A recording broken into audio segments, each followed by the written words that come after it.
So this season of Lent, we are looking at a number of prophets, both ancient and contemporary, prophets from the Bible and prophets from the headlines. We just heard about Malala, and we're going to hear a little bit more about her in a moment. And I'm pairing her this morning with the story of Miriam. Miriam is probably best known as the famous sister of Moses. Yeah. So to help me tell Miriam's story, I'm going to need 3 Miriams. So 3 people to volunteer to show me Miriam. Great, we need 1 young Miriam. Wait. No, how about a medium Miriam? And then can we have another mature Miriam? Beautiful. Let's have young Miriam over here. Powerful Miriam in the middle. And how about another audacious Miriam? Can I get 1 more Miriam? Beautiful. Great. Miriam, you can stand right here. Beautiful. Okay, so we're going to tell 3 stories, and I'm going to have each Miriam take on a position. Can you stand right over here for me, Wei? Thank you, so everyone can see you. Okay, first Miriam, I'm going to use another prop here of a basket. All right. So this first story comes from the book of Exodus. So the first time we meet Miriam is as the big sister of baby Moses. So we have their mother taking baby Moses. Can everyone picture a baby Moses in this basket? It might be a little bit of a bigger basket. What do you think? But we can use our imaginations. Great. And they take the baby Moses, maybe part the reeds here on the side of the river Nile, and place the baby right in the river.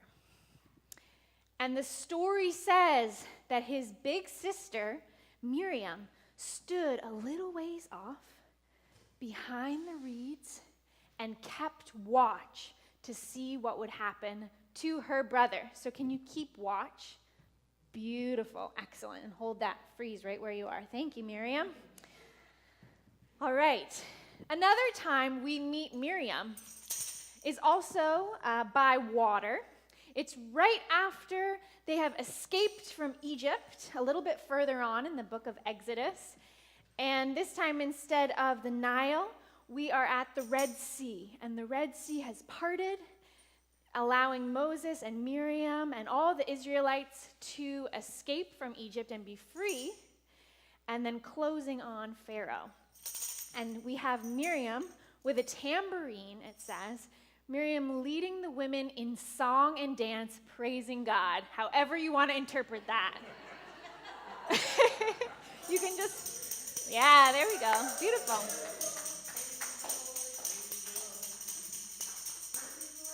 Perfect.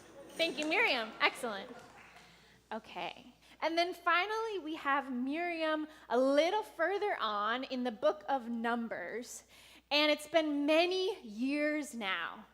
They've had that great escape into freedom, but it's been many years wandering in the wilderness, and people are getting hungry and thirsty and a little short on patience.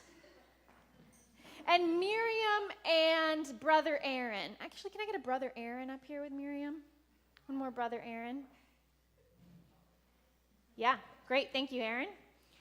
And Aaron, who's also the brother of Moses, Aaron and Miriam start grumbling a little bit about that Moses and how this is really getting to his head, all this power, and where are we going to find water anyway? And who's this new wife Moses has? He's marrying this Cushite woman, and is that really okay? We're not sure. And Miriam says, is it only through Moses that God speaks? Does God not speak through us also? Great. Yeah, I like that questioning. Thank you, Miriam. And then the story goes on a little bit further, and this is, for those of you who know the story, it's a complicated story. that God hears them complaining. And there's many ways to interpret this story. I'll get into this in just a little bit. But some interpret it that Moses' brother and sister are jealous, and there's an envy here. And the story says that God punishes Miriam. Interesting, the story doesn't say anything about Aaron getting punished. Yeah. Punishes Miriam with a skin condition. Maybe it was a version of some kind of version of leprosy, skin condition. And for 7 days, she's made to be kept outside of the tent, outside of the community. But their brother Moses comes and says, God, what are you doing? Won't you heal Miriam? Is this really, really necessary? And the entire community stays where they are, waits that whole week for Miriam to be healed before moving on. And she is incorporated back into the community as a leader. All right, so let's see this progression of Miriam's. We have Miriam, the young girl, watching for her brother. Miriam.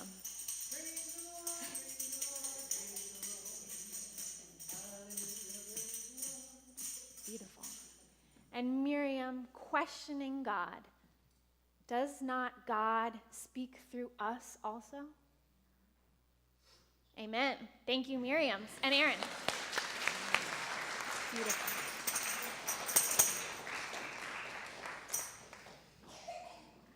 Thank you. As we looked at our the season of Lent and some of the prophets that we had selected to lift up this season, the two who immediately jumped out to me were Malala Yousafzai and Miriam. It was just instinctual. And then as soon as I paired the two of them together and started reflecting on what they might say to one another, what their stories might say together, I began to notice so many similarities, shared resonances in their stories. More than just their 3-syllable names that begin with M, girls from the Middle East, Miriam and Malala have a lot in common that shines forth, I think, the essence of what it is to be a prophet, speaking out truth in an often dangerous context. Both Miriam and Malala are, first, sisters, big sisters. Big sisters in a culture that values their brothers more than them. Miriam is first introduced as Moses' big sister there on the sidelines, but playing a pivotal role in the story of young Miriam, watching her brother float down the Nile. She's the one who steps forward and says, excuse me, to Pharaoh's daughter, should I go get a Hebrew woman to nurse this baby for you? Thus playing a key role in saving the life of her brother Moses, who would play such a pivotal role in the history of God's relationship with humanity. Malala is also a big sister. She has 2 younger brothers who she talks about a lot in public. In her Nobel acceptance speech, she said, "I'm pretty certain that I'm also the first recipient of the Nobel Peace Prize who still fights with her younger brothers." She went on to say, "I want there to be peace everywhere, but my brothers and I are still working on that." And later on, she says, "Even though I've had all this international recognition, my brothers still call me their annoying, bossy sister."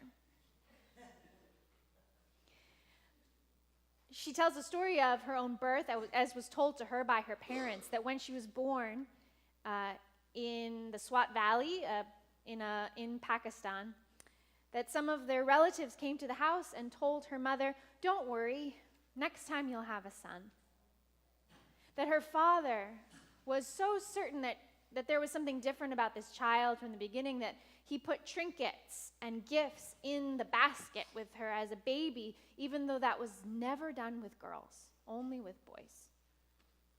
They're both Both Malala and Miriam are big sisters in a culture that does not value sisters as much as brothers. These two heroes, sheroes, outsiders, underdogs, are also share this key trait that they're both displaced from their home. These are stories of forced exile, in a way, that they are both forced out of their home by oppression and violence and find themselves wandering in a new middle place on their way to a promised home. Miriam, of course, leaves Egypt with the Israelites, but just like her brother Moses, she never gets to make it to the promised land in this life. In fact, she dies before Moses does. She dies in a place that is very dry. We know what that's like around here. Very, very dry, not enough water. And in the scene directly after her death, Moses strikes a rock and water springs from the place. But she never gets to see the promised land. She never gets to the new home. Malala, too, has been exiled from her home, self-imposed exile for safety after she was targeted. And it's not safe for her to return to her home. If you listen to Malala's speech or read her book or some of her words, she describes with fondness the beauty of her home. She's from an area called the Swat Valley in Pakistan, which she says is like paradise. It's known for its mountains and streams. It was a popular tourist area in Pakistan. But after she was shot, Malala and her family moved for safety to England. They're in Birmingham now, so that she could receive medical treatment and continue to go to school. She might be the pride of Pakistan, but she cannot go home, at least not yet. Both Miriam and Malala are deeply faithful women.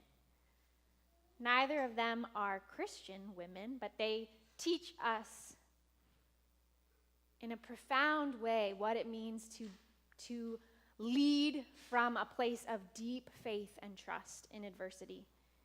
Miriam, who sings, what was it?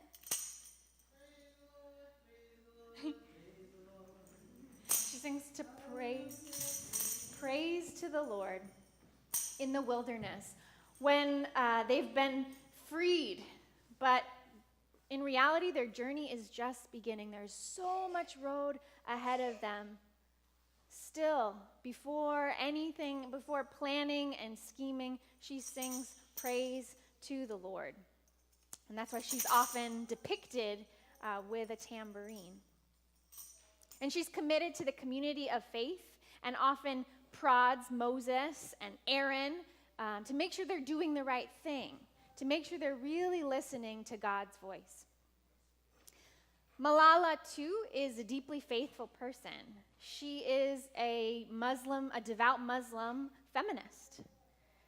In her speeches, she thanks God first. She says, after her attack, when she was healed in her first public appearance, she said, I don't know what you would be expecting me to say, but first of all, thank you to God, for whom we all are equal.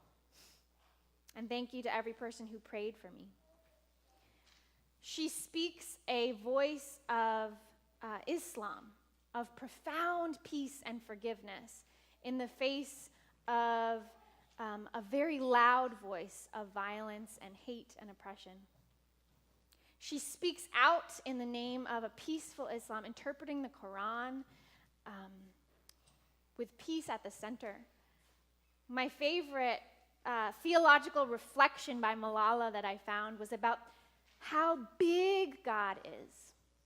She says they, talking about the Taliban and Muslim extremists, think that God is a tiny, little, conservative being who would send girls to hell just because of going to school. She says they are misusing the name of God for their own benefits.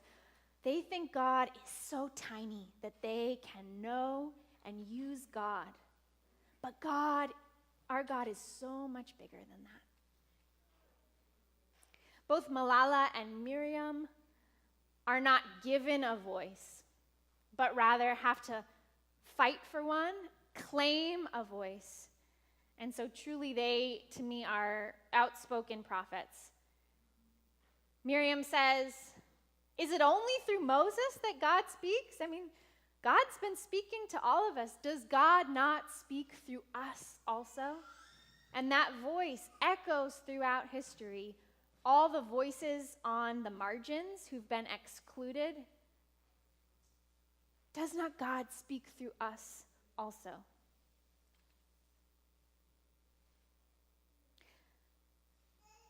Malala, too, is one voice that has kind of a spark that has ignited awareness and attention, but she is very clear when she says, "Here I stand, one girl among many," that she speaks not just for herself, but for all girls and boys.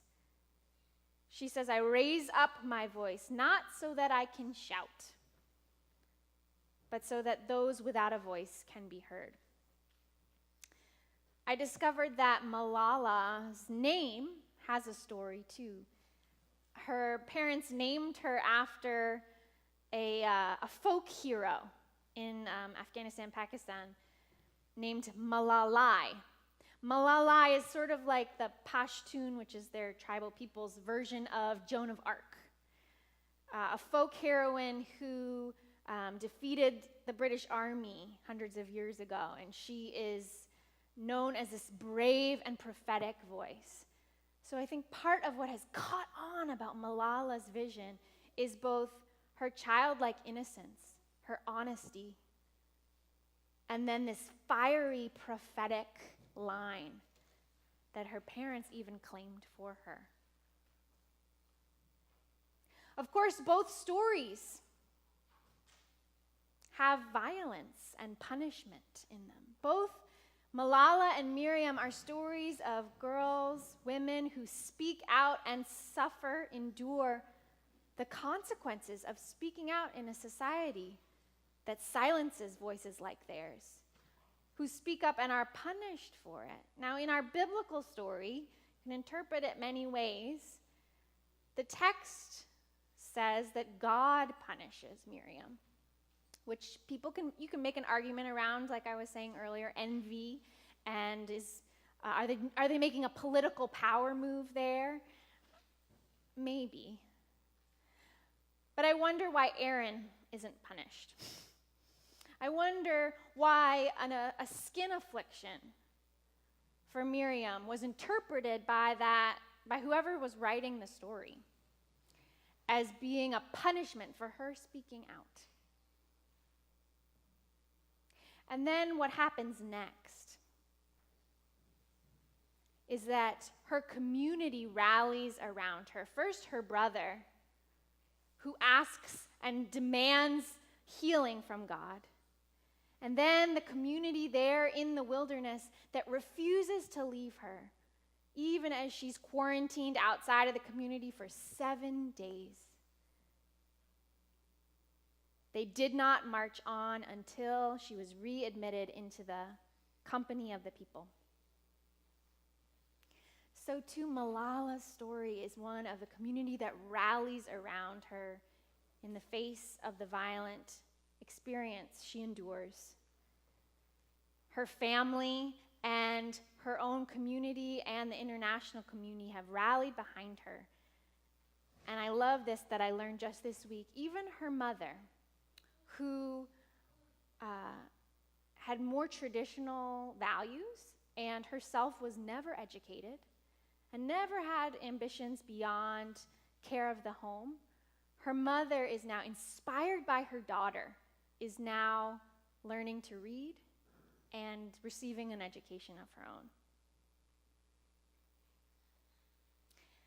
I want to lift up one more kernel of the prophetic spirit that shines forth through these two stories. Miriam, depicted with the tambourine, Miriam, who endured so much, the image of her that endures through our tradition is one of joy, praising God, joy as a radical act in the face of so much uncertainty, joy as a testament to that promised land which is not yet. Water that springs out of the rock even after her death.